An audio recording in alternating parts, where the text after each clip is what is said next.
오직 오늘이라 일컫는 동안에 매일 피차 권면하여 너희 중에 누구든지 죄의 유혹으로 완고하게 되지 않도록 하라. 아멘. 12절에 보시면 형제들아 너희는 삶과 혹 너희 중에 누구 믿지 아니하는 악한 마음을 품고 살아계신 하나님께서 떨어질까 조심할 것이요. 그렇습니다. 12절에 우리가 보통은 칼빈주의자라고 한국의 개혁교회, 개신교회 사람들은 자기 자신들에 대하여 칼빈의 신학이 칼빈이 뭐라고 말하는지는 잘 모르지만 한 번 받은 구원은 영원하다. 이런 짧게 정리된 그런 문구로 우리의 신앙을 대변할 때가 있습니다. 예정이라 그럽니다. 하나님께서 미리 예정하시고 택하셔서 그 사람은 반드시 예수 믿게 되고 절대로 구원을 못 받을 수가 없다. 당연히 받는다. 그러다 보니까 이제 어떻게 하냐면 한번 예수를 믿으면 뭔 짓을 해도 그 사람은 천국 간다. 이렇게 제가 어릴 때 그렇게 들었어요. 혹시 여러분은 그렇게 안 들으셨는지 모르겠습니다. 하나님이 택한 사람은 반드시 예수 믿게 돼 있고 반드시 예수 믿는 사람은 그죠? 절대로 신앙을 잃어버리지 않는다. 이렇게 말하면 그나마 좀 괜찮은데요. 꼭 그런 게 아니고 중간에 예수 믿고가 빠져요. 하나님의 택한 사람은 반드시 구원받는다. 이렇게 확 넘어가 버립니다. 그러면은 하나님이 택한 사람은 구원받는다. 거기에 대해서 참 반박하기 어렵습니다. 왜냐하면 하나님이 택했다는데 누가 뭘 할 거예요? 누가 그걸 막을 겁니까? 당연하죠. 그런데 그 다음이 문제예요. 그 중간에 하나 빠져버렸다죠. 예수를 믿는다는 얘기가 빠져요. 하나님이 택하면 구원받는다. 그러면 이걸 어떻게 확인하냐? 우리가 눈으로 보는 가시적으로는 어떻게 이걸 확인하냐? 교회 나온 적이 있다. 세례 받은 적이 있다. 자, 그 다음에 문제예요. 그 다음에 이 사람이 자기 마음대로 살았어요. 자기 마음대로 살았지만 한 번 교회 나와서 세례를 받았기 때문에 우리가 뭐라고 이제 말하냐? 하나님이 택한 사람이다. 그걸 어떻게 하냐고요, 문제는. 하나님이 택한 사람이 구원받는 거 맞는 것이죠. 우리가 그걸 어떻게 막겠습니까? 맞는데 우리가 보기에 저 사람이 하나님이 택한 사람인지 아닌지 어떻게 하냐? 성경에는요 상당히 엄격한 기준이 있어요. 근데 우리는 그런 기준에 별로 관심이 없고 솔직히 말하면 교회 등록했다. 교회 좀 다녔다. 그래서 우리 짐작으로 하나님이 택한 사람 맞네. 이렇게 됩니다. 그 다음에 그러면 하나님이 택한 사람 반드시 구원받기 때문에 교회 좀 나온 걸 가지고 우리가 저 사람 하나님이 택한 게 맞네. 교회 왔기 때문에 우리는 구원받다 봐버리거든요. 그 다음에 이제 이 사람이 마음대로 살아요. 그런데 죽었어요. 그럼 어떻게 얘기해야 되죠? 교회에 나온 걸 가지고 우리가 하나님이 택했다고 그렇게 우리끼리 인정을 해버렸기 때문에 이 사람은 교리적으로 어떻게 돼요? 구원 받아야 돼요? 못 받아야 돼요? 당연히 구원 받아야 되죠. 이후의 삶은 지 마음대로 살았는데요. 이게 무슨 문제가 있는지 아시겠어요? 하나님이 택한 사람이 구원받는다는 것은 문제가 없어요. 그런데 하나님이 택한 사람인지 아닌지 우리가 어떻게 그걸 판단하냐 이 말이죠. 성경의 조건이 아니고 교회에 나왔다. 교회 좀 다닌 적 있다. 이걸 가지고 우리가 저 사람은 교회를 좀 다니고 있기 때문에 우리는 성경에 분명히 한 교회를 다녀도 세례를 받아도 예수님과 상관없이 가룟 유다를 통해서 분명히 보여줬음에도 불구하고 우리는 너무 마음씨들이 좋아가지고 절대 그렇게는 말할 수 없죠. 그렇죠. 우리가 잘 알 수는 없죠. 그렇지만 그렇게 말하기가 곤란하다 해가지고 교회 나오고 세례받은 사람을 전부 다 구원 얻었다고 말하는 것도 월권이에요. 생각을 해보세요. 교회 나오고 세례받았고 신앙생활 한다고 우리 다니고 있는데 그래도 저 사람은 구원 못 받은 것 같아. 이렇게 말하는 것도요. 자칫하면 하나님 자리에서 판단하는 게 될 수 있어요. 그래서 그거 조심한다고 교회 나오고 세례받으면 항상 구원받은 것처럼 생각하는 건 역시 월권이라고요. 가룟 유다가 예수 이름으로 귀신을 쫓았습니다. 안지명이를 벌떡벌떡 일어나게 만드는 사람이 유다입니다. 예수님이 두 시짝을 보내 파송할 때 가룟 유다가 속한 조만 뭐 기적이 안 나타나고 귀신이 안 쫓겨나고 이런 거 없었어요. 똑같았습니다. 그래서 이게 무섭다는 겁니다. 마태복음 7장에도 주여 우리가 주의 이름으로 귀신을 쫓고 주의 이름으로 기적을 행하고 주의 이름으로 가르쳤고 그 사람들은 어떻게 됐죠? 불법을 행하는 자들아 나는 너희들을 모른다 그랬어요.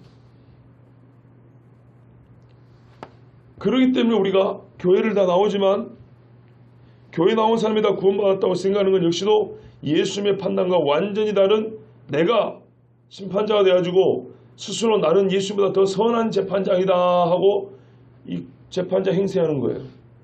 그것도 죄입니다. 그래서 성경에 우리 보고 재판장 되지는 마라 그랬어요. 그러나 주님 다시 오실 날이 징조를 보여준 것처럼 그 징조가 있다 그랬어요. 이 사람이 진짜 예수 믿는 사람인지 진짜 예수 믿는 사람이 아닌지 교회만 들락날락하는 사람인지 징조가 있다 그랬어요. 그거 보면 우리가 최종적인 판단을 할 수 없어도 짐작할 수 있다 그랬어요. 그렇게 되면 어떻게 되죠? 스스로 우리가 또 말을 조심하게 됩니다.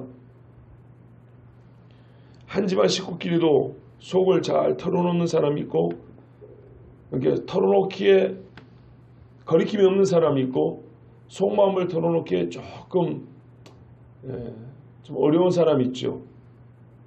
그런 것처럼 같이 신앙생활에도 이 징조에 따라서 이 사람은 적어도 내가 하나님은 아니지만 진실한 신앙이라고 이렇게 말할 수 있는 사람이 있죠. 여러분 주기철 목사님, 손영호 목사님 비롯한 우리나라의 수많은 순교자들이 있습니다. 나는 하나님이 아니지만 저는 그 사람들이 구원 얻었다고 믿습니다. 여러분 안 믿으십니까? 믿으시죠? 마찬가지입니다. 예수를 믿는다고 교회 와가지고 세례받고 한 1년 댕기다가 나갔어요. 도박하고 인신매매하고 죽을 때까지 그러고 살았어요. 적어도 저는 그런 사람이 구원받았다고 믿지 않습니다. 그렇다고 여러분이 저보고 당신이 하나님도 아닌데 왜 구원을 못 받았다고요? 그렇게 말할 수 있겠습니까? 여러분 가룟 유다가 구원받았다고 믿습니까? 옛날에 저를 가르쳤던 청년부 때 전도사님이 그래갖고 논문을 썼대요. 신학교 다닐 때. 가룟 유다가 구원받았다고. 성경에는 분명히 그렇게 표현했어요. 예수님이 저는 태어나지 않았으면 좋을 뻔하였다. 그렇게 했어요. 예수님이 인생 중 누구에게 그렇게 말한 적이 있습니까? 그리고 이 표현은 매우 강력한 표현입니다. 그의 살아온 인생 최종 결론이 차라리 안 살았으면 더 낫겠다 이 말이에요. 도대체 어떻게 살았길래 그런 표현을 쓴다 이 말입니까? 믿는 사람은 살면 살수록 하나님께 상급을 쌓아가지고 그렇지 않습니까? 주님 앞에 가면 감추었던 만나를 주고 10골을 다스리는 권세를 주고 생명이 멸류관 준다 했어요. 그런 사람을 두고 너는 안 태어났으면 좋았겠다 이렇게 말을 합니까? 생명이 멸류관을 쓸 사람에게. 그런데 그분은 주의 말씀에 집중하지 아니하고 자기 신학에 집중하여 그렇게 말을 했어요. 칼빈 선생이 옳은 말을 많이 했지만 칼빈이도 우리와 같은 성질 같은 사람입니다. 소위 말하는 자유주의 신학자들은 더더욱 사람이고요. 매우 경건한 신학자들 중에도 부족한 부분들은 다 있습니다. 본인의 구원에 본인이 구원받는데 영향을 미치지 않을 정도의, 그러니까 구원을 못 받을 위험은 아니지만 100% 우리가 수긍하고 따를 수 없는 그런 가르침을 조금씩은 다 갖고 있습니다. 이건 사람입니다. 그래서 사람과 사람이 서로 어떻게 해요? 지난 금요일날 비벼서 벼려서 얼굴을 날카롭게 하듯이 그 부족 부분을 채워가는 겁니다. 앞에 사람이 부족하지만 해놓지 않으면 뒷사람은 그 이상을 말할 수가 없어요.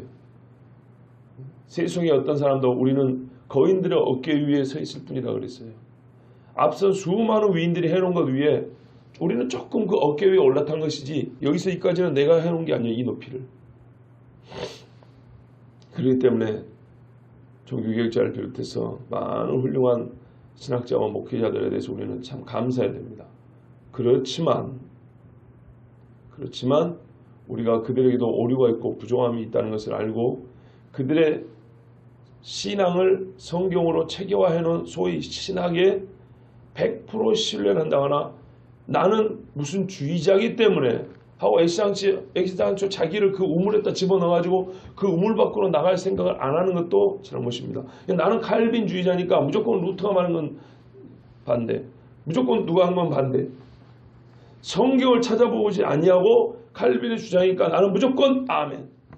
나는 루터 교인이니까 성경이 뭐라는지는 별로 관심이 없어요. 루터가 이미 정리해놨으니까 나는 그것만 보면 돼. 아멘. 그래서 루터가 한 말이 성경인 것처럼, 뭐 어거스틴이 말한 것은 그냥 다 성경 이상으로 권위를 가진 것처럼, 교황이 말한 것은 그냥 무조건 아멘. 교황 무엇을 아닙니까? 무오. 요즘에는 성경도 무오하단 말 안 믿어요. 근데 교황이 무오하대요. 잘못이 없답니다.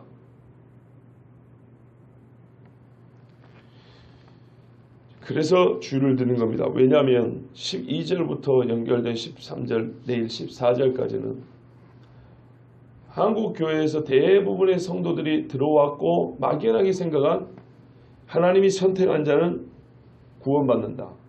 이 구원받은 자는 절대 이 한 번 받은 구원을 잃지 않는다. 이거는 틀리지 않아요. 이건 틀리지 않은데 문제는 거기에 우리가 뭘 가미하냐. 하나님이 선택한 자는 중간에 믿음의 여부를 확인해 보지 않고 교회 나오면 구원받은 사람이라고 우리가 그렇게 딱 단정을 내버린다 이 말입니다. 교회 다닌 거하고 구원하고 상관없고요. 성경은 뭐라든지 아십니까? 내일 그 성경 구절까지 말씀드릴게요. 오늘 이제 좀 전제고요. 하나님이 선택한 자는 반드시 어떻게 되냐면요. 믿으면이라고 들어가 있어요. 예수 그리스도를 믿음으로 구원받는다 이렇게 돼 있어요. 그러니까 무슨 말이냐면 하나님이 선택한 사람은요. 예수님을 믿게 돼 있다고요. 믿게 돼 있어서 구원을 확증받아요. 그 다음에 어떻게 되는지 아십니까? 성경에는 그 순서가 꽤 있어요. 한 번 구원받은 사람은 잃지 않는다가 아니고요. 그래가지고 예수 그리스도를 믿음으로 구원받은 게 확정이 된 사람은 그 사람이 죽을 때까지 절대로 이 믿음을 버리지 않는다. 본인이 꼭 붙든다. 그래서 최종 구원에 이른다. 이 두 단계가 가운데 들어있어요. 성경 말씀은 이렇게 들어있어요. 그렇기 때문에 우리가 그 누구도 이 사람이 하나님이 선택하면 예수를 믿는다. 그래서 이 사람은 구원을 받는다. 그러면 우리가 뭘 확인해야 되냐? 저 사람이 예수를 믿는가를 확인해 봐야 됩니다. 성경에는 그게 기록이 되어 있어요. 이 사람이 이러이러하면 구원받은 자다 이런 식이 아니고요. 이러이러한 자가 믿는 자다 이렇게 되어 있어요. 바로 그 믿는 자가 구원을 받게 되어 있거든요. 그죠? 믿으면 구원을 얻으려 되어 있기 때문에 성경은 이 사람이 믿는 사람인지 안 믿는 사람인지를 확인할 수 있는 성경 구절이 부지기수예요. 얼마나 많은지 모릅니다. 그리고 그 다음에 뭐라 하면 12절치 형제들아 이게 이제 믿는다고 인정된 사람들이에요. 가만두지 않습니다. 붙잡아라.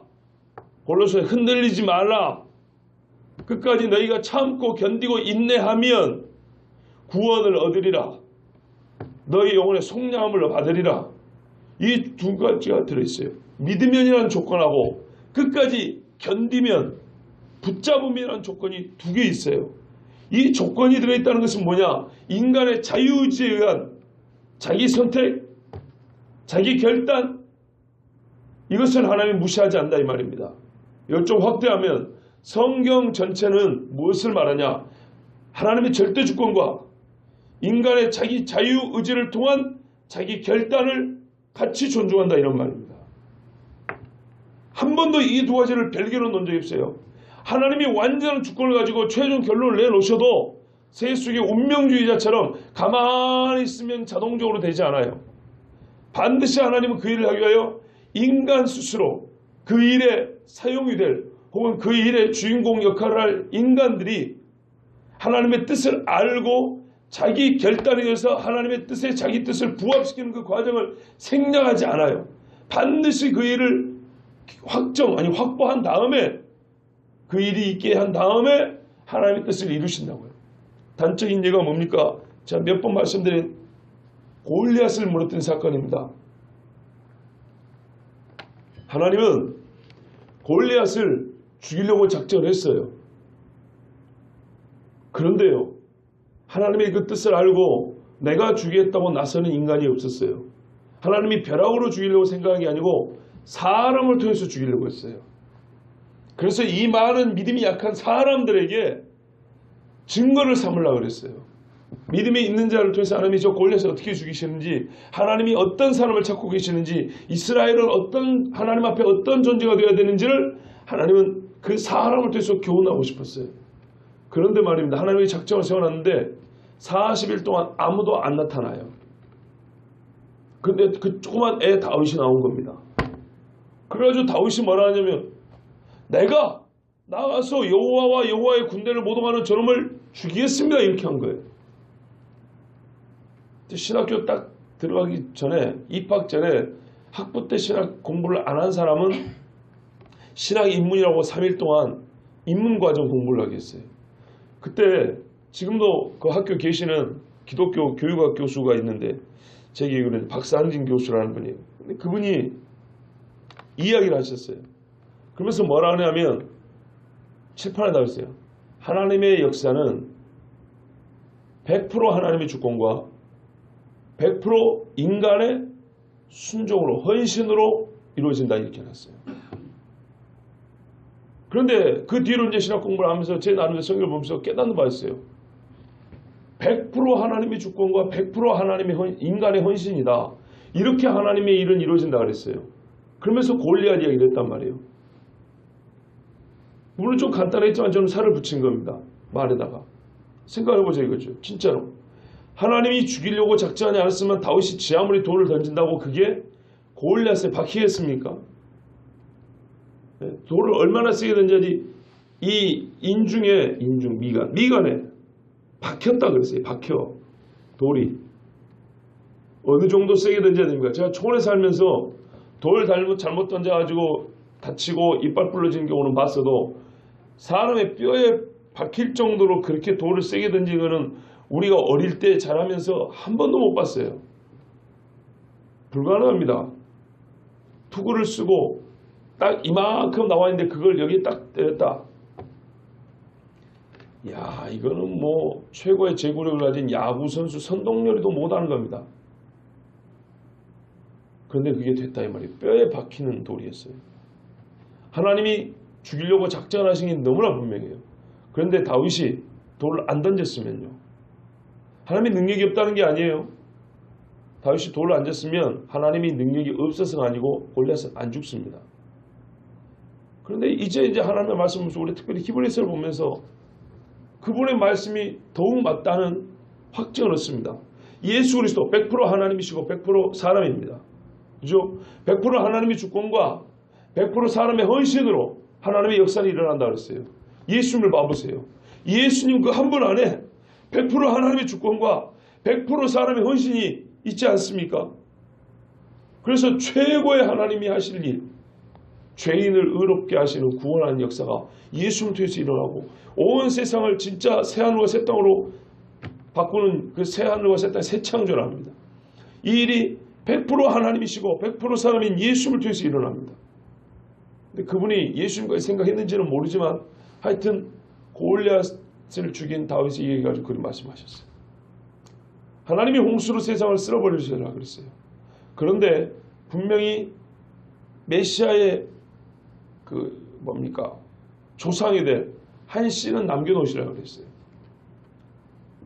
누구를 남겨두셨을까요? 이 패역한 세대 속에 하나님을 신뢰하는 자. 그 사람이 노아였어요. 노아가 자기 아버지 람에게 말을 듣고 하나님을 경외하지 않았다면요. 여러분, 사람의 삶에서 수백 년 동안 애를 낳았답니다. 노아의 형제가 많았을 거로 제가 창세기 강의할 때 말씀드렸죠. 이게 보통 심각한 문제가 아니라고요. 한 아버지 람 밑에서 할아버지 무두살라 밑에서 태어난 삼촌들 고모들이 수십 명이고 자기 진짜 그 형 아우 뭐 큰아들인지 작은아들인지 모르지만 노아의 형제들이 몇 명일 것이며 사돈댁도 있을 것이고 처가도 있을 것이고 조카들도 있을 것이고 노아의 일가 친척만 하더라도 주변에 얼마나 많이 살았겠습니까? 옛날에 다 한 동네에 살고 그 주변에 사는데요. 그런데 방주진데 친척들이 하나도 도와주지 않고 물론 뭐 돈 싸게 받고 나무는 팔아줬을지 몰라요. 며칠 와서 좀 거들어줬을지는 몰라요. 비웃으면서. 그러나 결정적으로 방주와 상관이 없는 사람들이 있어요. 노아의 가족. 사돈댁도 있다는 게 아들 셋이 다 장가 같지 않습니까? 며느리 다 고아가 아니라면 사돈도 있을 거라고. 분명히 말했을 겁니다. 적어도 자기 일가 친척할 때는 호소를 했을 거예요. 피 터지게 호소를 했을 거예요. 아무도 안 들었어요. 근데 하나님은 어쨌든 이 중에 신뢰하는 자를 통하여 그 씨를 남기고자 하셨어요. 근데 노아가 그 바로 옆에 형제는 하나님을 경외하지 않아도 그 바로 옆에 노아는 하나님을 경외했기 때문에 하나님이 그 사람을 남겼어요. 보십시오. 노아가 여호와를 믿으니까 홍수가 나는데 그냥 공기방울 하나 만들어져 가지고 그 안에 둥둥 들어가서 떠댕겼습니까? 노아가 여호와를 경외함으로 하나님 앞에 구원받을 자로 확증이 됐죠. 어떻게 했다고요? 방주를 지어 그 환난의 때에 건짐을 받았어요. 믿음은 어떻게 된다고요? 방주를 짓는다고요. 수십 년 동안 방주를 지어 믿음을 보인단 말입니다. 모든 사람이 세상에 진짜 8명 빼고 나머지가 다 몇 프로인지 모르지만 0.0001%만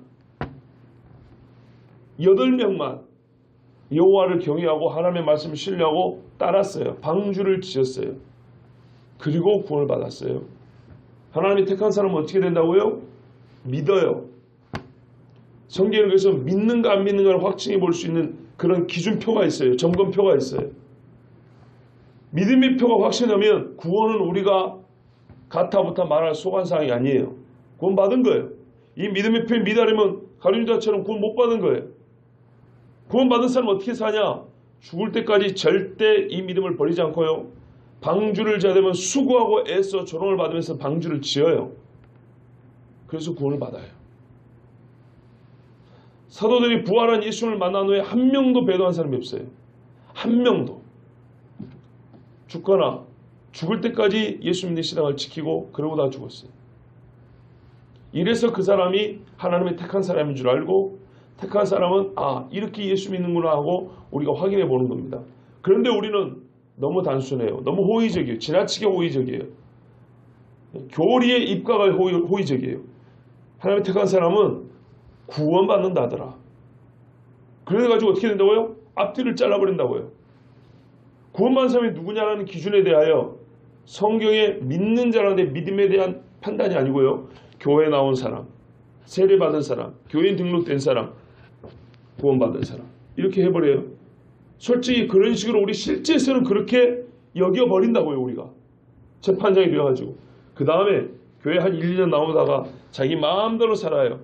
그런데 장례식장 와서 그래도 그 사람이 옛날에 교회 가고 세례도 좀 받았어요. 우리가 꼭 그런 식으로 얘기해요. 저 고인이 신앙생활 하셨습니까? 예수를 믿었습니까? 그래도 이 사람이 옛날에 어릴 때 우리와 같이 주일학교 다녔던 사람이에요.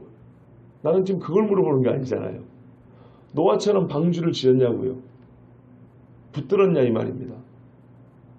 성경은 그렇게 말씀한다고요. 이렇게 확인해 보는 겁니다. 그런데 우리는 성경을 무시하고 교리에 입각해서 판단하여 스스로 하나님 자리에 서지 않으려고 나는 조심스러워서 구원 못 받았으니 못한다고 이래 말하지만 스스로 어떻게 되면 판단자가 돼가지고 그러므로 저 사람 구원받았다 이런 식으로 은근히 넘어가려고 그래요. 이거는 매우 잘못입니다. 그래서 오늘 성경 말씀이 주어집니다. 12절에 뭐라 그랬습니까? 형제들아 결론 떨어질까 조심하시오. 누구에게서요? 살아계신 하나님에게서요. 어떻게 하면 하나님에서 떨어집니까? 악한 마음을 품고 그러면 떨어져요. 그러면 이 말이 곧 하나님이 정하시고 예수 믿고 구원받은 사람이 떨어진다는 얘기냐? 떨어질 수 있다는 얘기냐? 그 이야기는 아직 안 했어요. 그러나 이 하나님이 정하신 사람은 반드시 구원을 받게 돼 있어요. 그러니까 지금 이 긴장 관계가 있다 이 말입니다. 하나님이 택하기 때문에 너희의 구원은 확실하다는 말씀이 있는가 하면 너희 구원을 두렵고 떨림 가운데 이루라라고 우리에게 책임을 묻는 그런 말씀이 있기 때문에 인간의 자유의지와 자유의지에 따른 결정과 하나님의 절대 주권 이 두 가지를 공존하여 항상 공존하여 구원의 문제에 있어서는 그 외에도 마찬가지지만 구원의 문제에 있어서도 이 두 가지를 절대 어느 것 하나도 소홀함이 없이 똑같이 놓고 봐야 된다 이런 말입니다. 그래서 오늘 분명히 이런 말이에요. 형제들아 바울이 예수 안 믿는 사람을 형제라고 부르지 않습니다. 예수 믿은 너희가 어떻게 해요? 믿고 구원을 받았기 때문에 떨어질까 조심하라고요. 애시당초 안 믿은 사람은 떨어질 것도 없어요. 올라간 게 없으니까. 그렇지 않습니까? 너희는 이미 올라간 사람이에요. 그러니까 떨어지지 않도록 끝까지 조심하라 그랬어요. 이게 자유의지를 갖고 있는 사람, 하나님을 예수 그리스도를 믿고 구원받은 사람이 마지막가로 견지해야 될 삶의 태도, 신앙이라 이런 말입니다. 그러니까 우리는 어쨌든 간에 주신 말씀대로 봐야 되는 거예요. 형제들아 교회 와서 세례 받고 제자 훈련도 받고 예수 믿고 확증되고 헌금살도 잘하고 봉사도 하고 선교도 그 사람 바로 형제들아 여기서 떨어지지 않도록 조심하라. 제가 최근에 여러분에게 기도 제목을 드리면서 했던 말씀이 뭡니까? 내 주변에 떨어지고 있는 사람들을 많이 보고 있다 그랬지 않습니까? 그래서 이것이 너무 외로워요. 같이 밥 먹을 사람이 없어서 외로운 게 아니고요. 너무 외롭고 쓸쓸하고 서글퍼요. 수년 전부터 아니 어릴 때부터 성경에 마지막 때가 되면 배도하는 사람들도 있고 신앙이 떨어지고 세상을 사랑해서 교회에서 미끄러져 나간 사람도 있고 교회는 다니지만은 그 신앙이 온전하지 못하여 점점 낙오되는 사람, 실종하는 사람이 많이 있을 거라고 그렇게 믿고 성경이 그러니까 그리고 말도 해오고 경고를 많이 해왔지만 진짜 그런 일이 일어났을 때 마음이 얼마나 허할까 얼마나 힘들까에 대해서는 경험해보지 않았으니까 상상만 했었죠. 근데 요 근래는 제가 그걸 진짜 경험하고 있는 중입니다.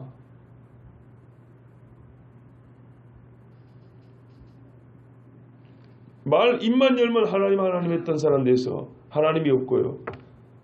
나는 일생에 선교사로 헌신하겠습니다 해놓고 선교 싫어요. 나는 성공. 이 땅에 성공해야겠어요. 예전에 설교를 할 때 구원을 팔아 치유를 사는 자들 비판했어요. 치유를 팔아 구원을 사야지. 그런데 그렇게 듣고 아멘 했던 사람들 중에 지금 자기가 얻은 구원을 팔아치우고 치유를 사는 사람이 있어요.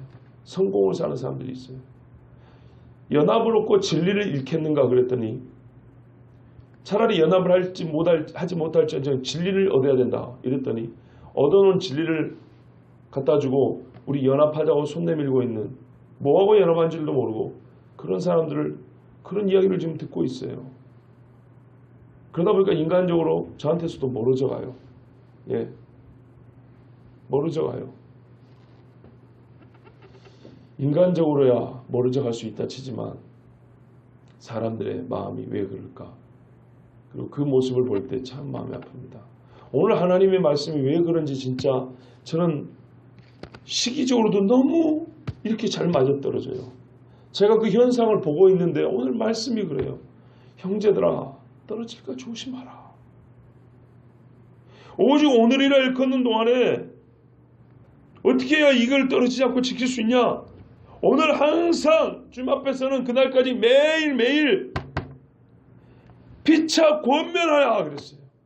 너희 중에 누구든지 죄의 유혹으로 완고하게 되지 않도록 하라. 왜 내 안식에 들어오지 못하였어요? 항상 마음이 미혹되어 완고하여 하나님을 거역하고 하나님을 시험하고 미혹되고 하나님의 길을 알지 못한다 그랬지 않습니까? 그래서 안식에 들어가지 못한다 그랬어요. 그런데 혹 광야의 그 세대와 같이 지금도 형제라고 부르는 사람들 중에 시험에 빠져가지고 실종하는 사람이 있을까 두렵다 이 말입니다.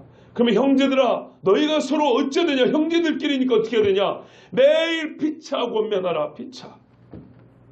오늘이라고 불러요. 즉 살아있는 동안에 그런 말이에요. 말하자면 숨 쉬는 동안에는 매일매일 서로 피차 권면하라. 믿음 안에 계십니까?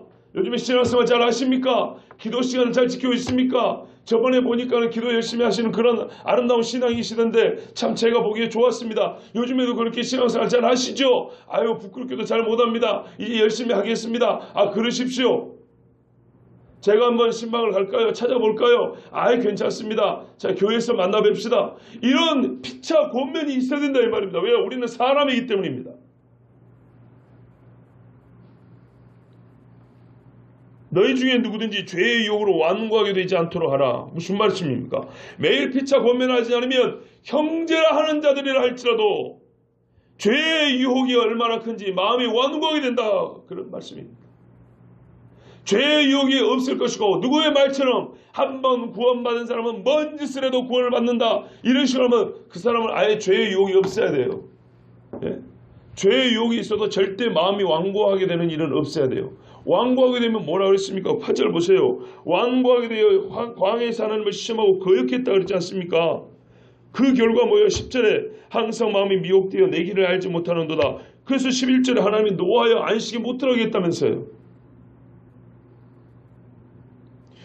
죄의 유혹을 받으면 사람이 어떻게 되냐? 완고하게 되고요. 하나님을 경록히 하고요. 안식에 못 들어갑니다. 저 구원을 못 받습니다.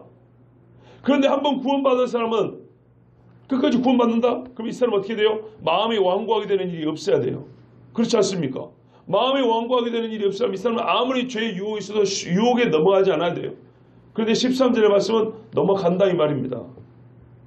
완고하게 될 수 있다 이 말입니다. 우리가 말씀대로 보자 이 말입니다. 너무 그 신학 교리가 어쩌고 뭐 누구 주장이 이렇게 하지 뭐 성경대로 보세요. 이거는 지금 경고의 말씀입니다. 그래서 조심하라 그랬어요. 조심하라. 조심하라. 조심하지 않으면 죄의 유혹에 넘어가 광야 세대와 같이. 그 광야 세대를 왜 이야기했냐고요. 꼭 그럴 수 있다 이 말이에요. 다 같이 애굽에서 출애굽해 왔는데 어떤 이는 40년 동안에 다 죽어버리고 갈렙과 여호수아 그들의 마음과 같지 않았던 그렇죠? 그들과 같지 않아. 나 여호와를 온전히 쫓았은즉 갈렙과 여호와 어제 들으신 말씀대로 이 두 사람의 마음만 어떻게 해요? 온전했어요. 나머지는 싹 미끄러졌어요. 2명입니다. 2명. 12명 정탐권 중에 2명이 아니고 출애굽한 20세 이상 60만 명 중에 2명입니다. 또 남자만 계산했을 때. 그만큼 여러분 구원받은 자가 적어요. 저저번 주가 수요일이라고 그랬지 않습니까? 제자들이 주여 구원받는 주가 예수가 적습니까? 예수님 말씀을 들어보니 결론이 그런 것 같아서 심히 걱정스럽고 궁금해서 물어봤어요. 정말 적습니까? 주님 말씀은 꼭 그런 것 같은데요. 여러분 성경을 보세요. 적어요. 분명히 적어요. 광야 세대는 우리에게 실제로 매우 중요한 예입니다. 예표고요. 거의 모범답안과 같습니다. 그 질문에 대한 모범답안. 구원 얻은 자가 적습니까? 적다. 왜요? 답 밑에 풀이가 있죠. 왜 이 답이 나오는지. 그들이 마음이 완악하고 완고해가지고 시험에 넘어가서 자기가 시험에 넘어갈 뿐만 아니라 하나님을 시험하기까지 이르렀다. 그래서 하나님이 화가 나서 안식에 못 들어가게 하셨다. 풀이가 그렇게 나와 있습니다. 오늘 우리도 똑같습니다. 형제들아, 너희에게도 지금 같은 시험이 주어졌단 말이에요. 예수 믿고 사는 같은 시험. 왜? 우리가 광야 생활이라고 하죠. 광야니까 시험이 있어요. 안식에 안 들어갔어야지. 이 시험 중에 마음이 완고한 사람은 그 죄의 유혹에 너무 미끄러진다. 그래서 하나님을 분노케 한다. 똑같은 겁니다. 그럼 최종 답이 어떻게 돼요? 안식에 들어가지 못하리라. 나는 두 번의 오답이 나오기를 원하지 않는다. 한 번 오답으로 족하다. 정답이 나오길 원한다. 안식에 들어갔다는 답이 나오길 원한다. 그러므로 서로 조심해라. 옛날에는 율법만 갖고 있지만 지금은 예수 그리스도를 아는 자들이다. 얼마나 이 큰 보응이, 이 예수 그리스도를 알고도 믿지 아니한 보응이 크겠느냐. 분명 우리 이제에서 봤지요. 그러므로 그때와 같이 똑같이 광야 생활인데 서로 권해가지고 누구든지 시험의 죄의 유혹에 미끄러져가지고 그 마음이 완고하게 되어 하나님을 대지하는 자가 되지 않도록 조심하라. 여러분, 교리가 아니고 이건 성경입니다. 성경이에요. 성경을 바로 해석하면 바른 교리가 나오는데 성경을 무시하고 그냥 교리만 세워놓으면 교리가 성경을 해석하는 이상한 꼴이 나와요. 그러면 안 돼요. 우리는 성경대로 보는 거예요. 무슨 말인지 충분히 이해할 수 있습니다. 그 방법이 뭐라고요? 매일 피차 권면하라예요. 매일 피차. 피차 상호 가르치며, 피차 사랑하며, 피차 위로하고, 피차 기도하고. 그렇죠? 성경 보면 그런 말씀 다 있습니다. 근데 오늘 피차 권면하라. 가르치며 권하는 겁니다. 옳은 것은 이런 것입니다 하고 가르치고 이렇게 살아갑시다 하고 당부하는 거예요. 서로 간에. 이게 권면입니다. 여러분, 이것이 없으면 교회는 약해집니다. 신앙은 눈에 띄게 줄어들고 약해지게 되어 있습니다. 봐보십시오. 교회가 시험에 빠졌을 때 이런 피차 권면이 있는지. 니나 잘하세요. 그 소리 들을까봐 부끄러워서도 권면 못해요. 그런데 자기가 기도하고요. 자기가 자기 자리에 딱 서 있으면 어떻게 돼요? 권면하는 게 그렇게 어렵지 않습니다. 그러므로 이 말에는 이 말씀을 듣는 사람 각자 본인이 자기 자리에서 하나님 앞에 깨어 있을 것이며, 그러면 나만 예수 잘 믿으면 그만이지. 이거는 매우 비성경적인 얘기예요. 나만 예수 잘 믿는 게 어딨어요, 성경에. 각 지체인데 말이에요. 각 몸인데 피차 권면하며 가깝게는 자기 가족부터 일가 친척까지 교회 새신자와 오래 예수 믿는 사람까지 직분불문 상호간에 권면하며. 그러니까 여러분 중에서도 저한테 목사는 어지간히 잘 알아서 하겠어? 그러지 마시고, 때로 좀 약해졌다 싶으면 와가지고 목사님 요즘에 뭔 어려움이 있습니까? 좀 힘이 떨어진 것 같습니다. 그러면은 딱 알아먹겠죠. 예? 그 정도만 알아먹죠. 아, 내가 요즘에 기도를 좀 안 했구나. 내가 좀 요즘에 시험 참구나. 저희 집사람이 그랬다 안 그럽니까? 설교 은혜롭게 하세요. 그랬다 이거 아닙니까? 피차 권면하며. 예? 그 한마디가 알아먹잖아요. 그런 것처럼 서로 간에 피차 권면하면 죄의 유혹에 넘어져 완고하게 되지 않을 수 있습니다. 결론입니다. 하나님이 택한 자는 예수를 믿습니다. 영생으로 그 자리가 옮겨집니다. 그 사람은요, 주님 앞에서 완전한 안식에 들어갈 때까지 어떻게 해요? 죄의 유혹에 넘어지지 않고 예수 믿는 신앙을 지킵니다. 우리는 지금 이 여정 중에 있는 거예요. 그래서 오늘 말씀이 피차 권면하라입니다. 여러분, 오늘 하루도 나의 믿음을 확실하게 할 뿐만 아니라 내가 죄의 유혹에 넘어지지 않도록 하나님의 주권을 의지하면서도 나는 기도하고 내 인격, 우리는 인격적인 관계죠. 예, 우리는 기계가 아닙니다. 하나님 버튼 누르면 자 지금부터 의의 길로 출발! 의의 길 버튼 누른다고 그렇게 가는 게 아니에요. 매사의 인격적인 결정입니다. 하나님의 인격적인 지도입니다. 그 지도를 신뢰하고 따라가십시오. 그리고 피차 권면하십시오. 이것이 옳습니다. 이것이 우리가 영원한 하나님의 나라 안식에 들어가는 유일한 길이고 하나님께서 우리에게 주신 말씀입니다.